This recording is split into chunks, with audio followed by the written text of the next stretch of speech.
നമസ്കാരം. ഭിന്നശേഷിക്കാരനെ ലോഡ്ജിലേക്ക് വിളിച്ചു വരുത്തി മർദ്ദിച്ച് പണം തട്ടിയ പ്രതികൾക്കെതിരെ കാപ്പ ചുമത്തും. ക്രിമിനൽ പശ്ചാത്തലമുള്ളവരാണ് പ്രതികൾ. പ്രതികളായ അമൽ, അനന്തു എന്നിവർ കൊലപാതകം, ലഹരിക്കടത്തടക്കമുള്ള കേസുകളിൽ പ്രതികളാണ്. ഹണി ട്രാപ്പ് കേസിലെ ഒന്നാം പ്രതി സഫ്നയുടെ പങ്കിൽ കൂടുതൽ അന്വേഷണവും പോലീസ് നടത്തും. സഫ്ന ഉൾപ്പെടുന്ന സംഘം മുൻപും സമാന കുറ്റകൃത്യത്തിൽ ഏർപ്പെട്ടിട്ടുണ്ടെന്ന് പോലീസ് സംശയിക്കുന്നുണ്ട്. പ്രതികളെ ഉടൻ കസ്റ്റഡിയിൽ വാങ്ങി ചോദ്യം ചെയ്യും. പറവൂർ സ്വദേശി സഫ്ന, കൂട്ടാളികളായ വൈറ്റില സ്വദേശി ജോൺ, രാഹുൽ, ഇരുമ്പനം സ്വദേശി അമൽ, മരട് സ്വദേശി ആനന്ദ് എന്നിവരാണ് അറസ്റ്റിലായത്. കൊല്ലം നല്ലില സ്വദേശിയായ 30-കാരന്റെ പരാതിയിലാണ് കടവന്തറ പോലീസ് കേസ് രജിസ്റ്റർ ചെയ്തിരിക്കുന്നത്. കേസിലെ പ്രധാന പ്രതികളായ സഫ്നയെയും അമൽ വേണുഗോപാലിനെയും വാഴക്കാലയിലെ ലോഡ്ജിൽ നിന്നാണ് പോലീസ് കസ്റ്റഡിയിലെടുത്തത്. രാഹുലിനെ വൈറ്റിലയിലെ വീട്ടിൽ നിന്നും ആനന്ദ് മുരുകനെ ചോറ്റാനിക്കരയിലെ വാടക വീട്ടിൽ നിന്നുമാണ് പിടികൂടുന്നത്. സംഭവത്തിന് പിന്നാലെ താമസ സ്ഥലത്തെത്തിയ ഇരയായ യുവാവിനെ സുഹൃത്തുക്കളാണ് ആശുപത്രിയിൽ പ്രവേശിപ്പിക്കുന്നത്. തുടർന്ന് സുഹൃത്തുക്കളുടെ നിർബന്ധപ്രകാരം യുവാവ് പോലീസിൽ പരാതി നൽകിയായിരുന്നു. ഇങ്ങനെയാണ് സംഭവം പുറലോകം അറിയുന്നത്.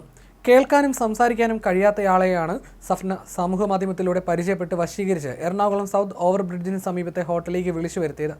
കഴിഞ്ഞ ഞായറാഴ്ചയായിരുന്നു യുവാവിനെ പ്രതികൾ ക്രൂരമായി മർദ്ദിച്ചത്. സഫ്നയുമായി ലൈംഗിക ബന്ധത്തിൽ ഏർപ്പെടാൻ വിസമ്മതിച്ചതിനാണ് മർദ്ദനമെന്നാണ് കേസ്. മർദ്ദനത്തിൽ യുവാവിൻ്റെ നട്ടെല്ലിനടക്കം പരിക്കേറ്റിരുന്നു. കൊല്ലം നല്ലവിള സ്വദേശിയാണ് മർദ്ദനമേറ്റ യുവാവ്. ശ്രവണ സംസാര പരിമിതിയുള്ള യുവാവ് കൊച്ചിയിൽ ഫുഡ് ഡെലിവറി ബോയിയായി ജോലി ചെയ്തു വരികയാണ്. 1 മാസം മുൻപാണ് ഇരുവരും ഇൻസ്റ്റാഗ്രാം വഴി പരിചയത്തിലാകുന്നത്. ഇത് പിന്നീട് വഴിവിട്ട ചാറ്റിങ്ങിലേക്ക് എത്തി. ഇങ്ങനെ സഫീന യുവാവുമായി ചാറ്റ് ചെയ്യുന്നത് സുഹൃത്തായ അമൽ വേണുഗോപാലും അറിഞ്ഞിരുന്നു. തുടർന്ന് ഇരുവരും ചേർന്നാണ് യുവാവിനെ കെണിയിലാക്കി പണം തട്ടാനുള്ള പദ്ധതികൾ ആസൂത്രണം ചെയ്തത്. ഇതിനായി സഫ്നയുടെ ഇൻസ്റ്റാഗ്രാം അക്കൗണ്ടിൽ നിന്ന് യുവാവിനെ പ്രലോഭിപ്പിക്കുന്ന രീതിയിലുള്ള സന്ദേശങ്ങൾ അയച്ചുവെന്നുമാണ് പോലീസ് പറയുന്നത്. ദിവസങ്ങളോളം ചാറ്റിംഗ് തുടർന്നതോടെ സഫ്നയും അമലും യുവാവിനെ പനമ്പള്ളി നഗറിലെ ലോഡ്ജിലേക്ക് വിളിച്ചു വരുത്തി.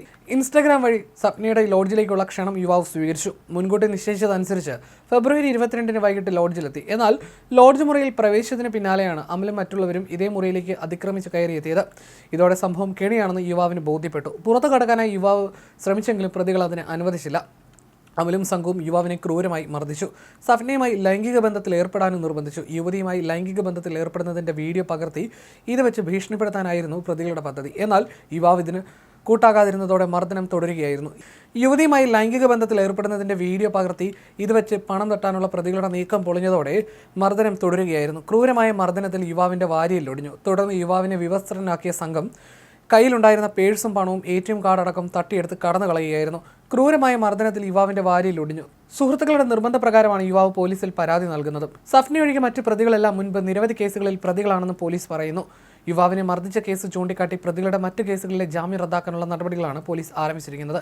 ഹണി ട്രാപ്പ് ആക്രമണ കേസിൽ പോലീസ് പിടിയിലായിട്ടും യാതൊരു കൂസലുമില്ലാതെയായിരുന്നു സഫ്നയുടെ പെരുമാറ്റം. പോലീസ് അറസ്റ്റ് ചെയ്ത് സ്റ്റേഷനിൽ എത്തിച്ചതിന് പിന്നാലെ മാധ്യമപ്രവർത്തകരും വിവരമറിഞ്ഞ് ഇവിടെ എത്തിയിരുന്നു. എന്നാൽ ക്യാമറകൾക്ക് മുന്നിൽ ചിരിച്ചുകൊണ്ടായിരുന്നു ഇവർ നിന്നത്. മാത്രമല്ല, നല്ല ഫോട്ടോ എടുക്കണമെന്ന് ചിരിച്ചുകൊണ്ട് പറയുകയും ചെയ്തു. പിന്നീട് അന്വേഷണ ഉദ്യോഗസ്ഥൻ കേസിലെ വിശദാംശങ്ങൾ മാധ്യമങ്ങളോട് പങ്കുവെക്കുന്നതിനിടയിലും ഇതിന് തൊട്ടുപുറകിൽ പുഞ്ചിരിച്ചുകൊണ്ടായിരുന്നു സഫ്ന നിന്നിരുന്നത്.